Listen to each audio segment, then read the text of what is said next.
Hello guys, welcome back to literary classes. In this video, I am going to discuss a very important topic, that is the literary devices. Okay, I will discuss about the topic of the romanticism. So without wasting much time in discussion, we should start this video on this topic, romanticism. Okay. Okay, romanticism. Romanticism, also known as the Romantic era. Okay, romanticism, also known as the Romantic era, was an artistic, literary, musical, and intellectual movement. Okay, the originated in Europe towards the end of the 18th century, and in most area was at its peak in the approximate period from 1800 to 1850.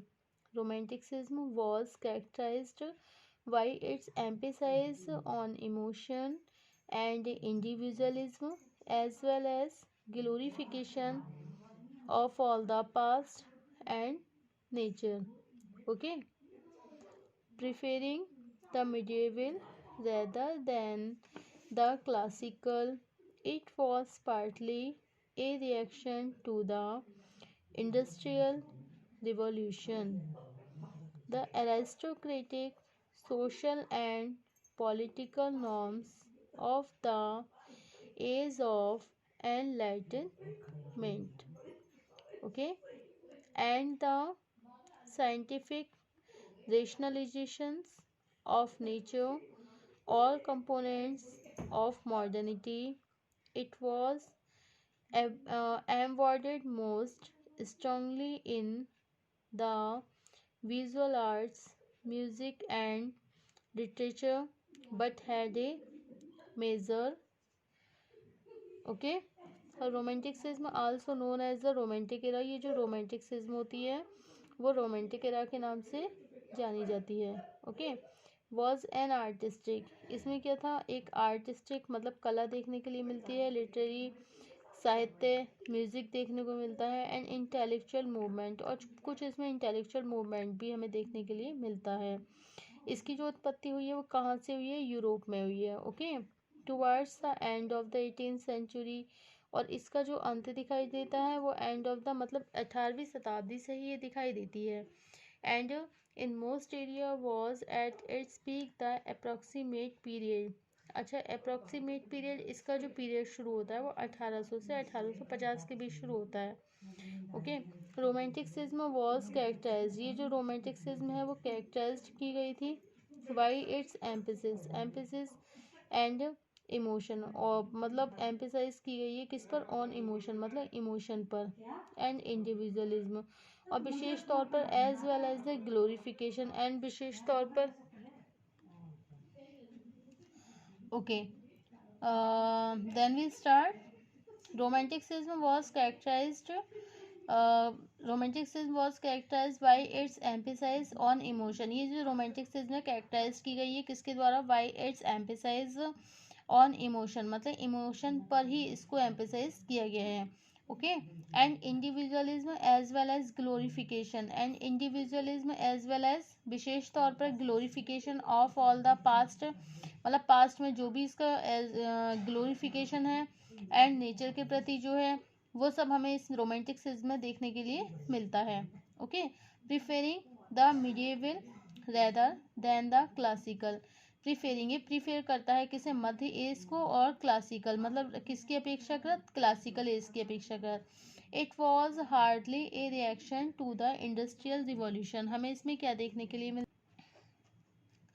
Okay, it was partly a reaction to the industrial revolution. It was partly, ये क्या है, partly a reaction to the industrial, जो भी औद्योगिक revolution है, औद्योगिक क्रांति का ही ये एक रिएक्शन है. ओके, मतलब इसमें हमें एक रिएक्शन देखने के लिए मिलता है किसका, इंडस्ट्रियल रिवॉल्यूशन का. किसमें, रोमांटिसिज्म में.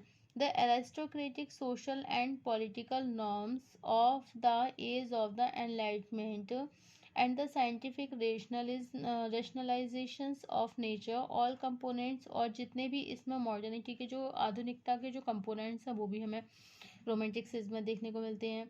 It was embodied most strongly in the visual arts, music and literature. Okay, it was embodied most strongly. Strongly अगर हम स्ट्रांगली तौर पर देखें द विजुअल आर्ट्स, इसमें कुछ विजुअल आर्ट्स भी देखने के लिए मिलती हैं. Okay, and visual arts music भी देखने के लिए मिलता है, एंड लिटरेचर और लिटरेचर भी. Okay, but had a major impact on historiograph. Okay, historiograph मतलब ऐतिहासिक तौर पर कुछ इम्पैक्ट भी हमें देखने के लिए मिलते हैं. Education, chess, social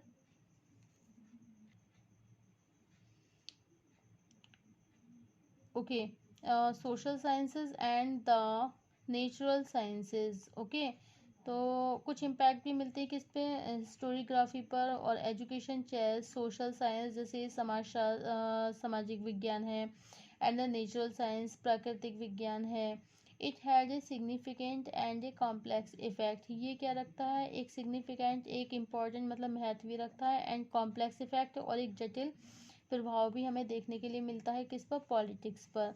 okay, politics पर देखने के लिए मिलता है. विद द रोमांटिक थिंकर्स, अब जैसे रोमांटिक थिंकर्स को ही देख लीजिए, जो रोमांटिक एज के जो विचारक हैं, इन्फ्लुएंसिंग मतलब वो भी काफ़ी इससे प्रभावित रहे हैं, उन्हें भी काफ़ी प्रभाव पड़ा है. Okay, liberalism and radicalism and conservating and the nationalism. Okay, so we can say that it had a significant and a complex effect on politics with romantic thinkers influencing liberalism and radialism, conservating and the naturalism. Okay.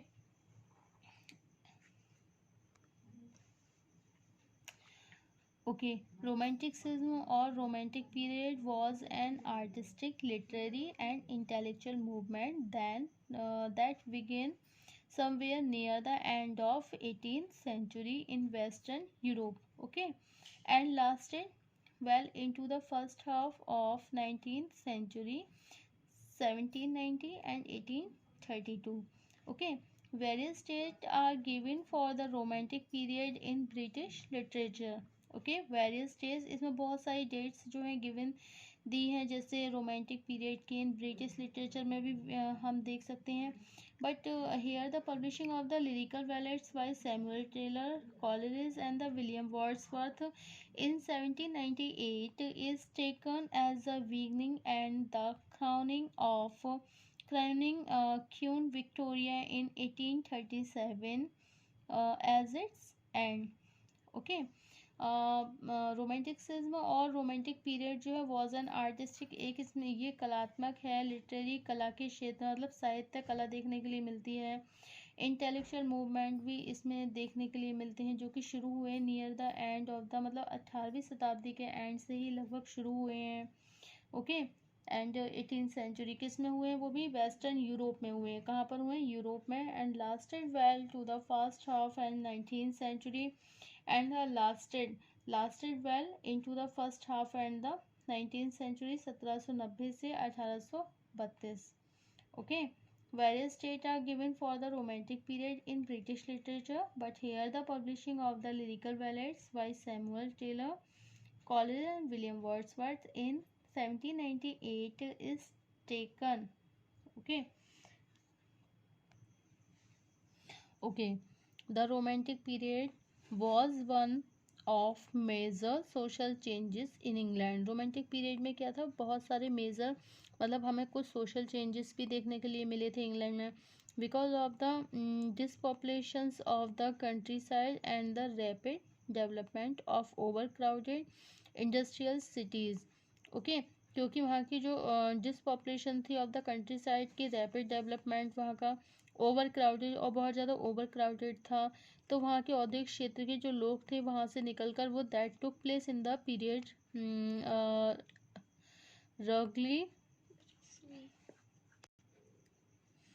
रफली between 1750 and 1850। Okay, तो उन्होंने took place मतलब स्थान लिया था, उन्होंने बहुत ही बेकार तरीके से वो किसके बीच लिया था, 1750 से लेकर 1850 के बीच में लिया था।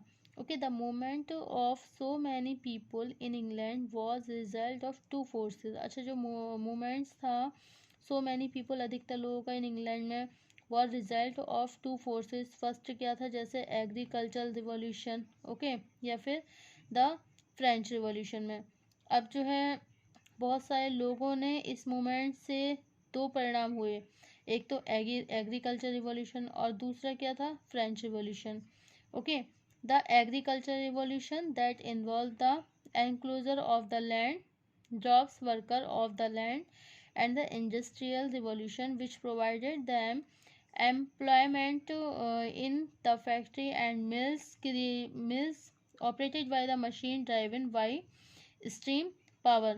मतलब एग्रीकल्चर रिवॉल्यूशन के तौर पर देखा जाए तो that involve the enclosure to the land, jobs worker of and the land industrial revolution.